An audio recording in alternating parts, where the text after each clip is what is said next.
CPD for me. It's mandatory CPD, practical and relevant.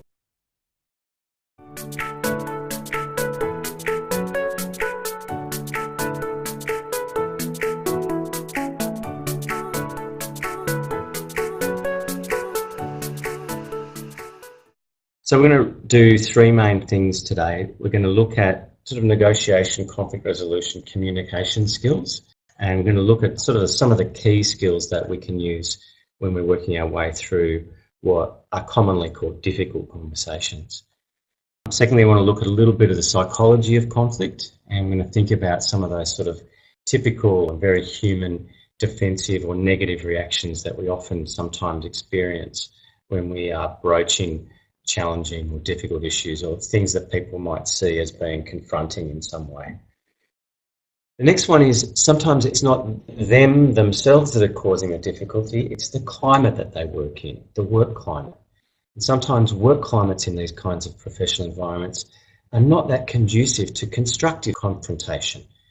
Rather, you see avoidance, blaming, complaining, and when issues are raised between people, then the conversation becomes toxic quite quickly rather than being two adults having a constructive conflict or working through an issue productively and professionally. One of the things that a lot of people talk about is they call things conflict in the workplace. I've got workplace conflict. Oh, I'm dealing with all this conflict in the workplace. And I think it's important when we're thinking about the psychology of conflict that we actually think about naming things accurately.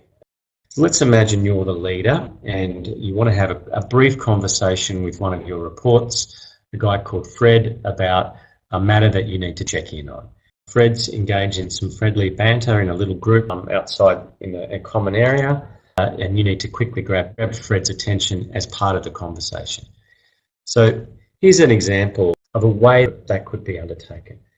So the leader or the manager goes up to Fred and interrupts the group, says, "Excuse me, folks, Fred, I need 5 minutes of your time to check in on the Bigsby matter today. Can you let me know when it's best for you?" Okay, so let's look at the right-hand column here and look at the 4 or 5 things that we can interpret as going on in the sort of subtext of this conversation.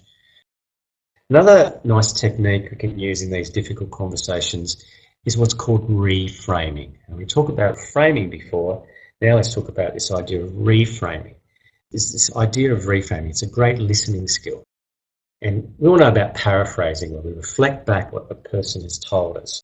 And when we're reframing, we paraphrase, we reflect back, but we slightly change what we hear.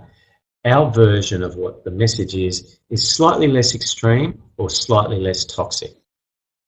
I hope you enjoyed this session today from CPD for Me. Continuing professional development should be about learning new things, about challenging yourself to learn and grow, about finding better ways to do the things that you do every day.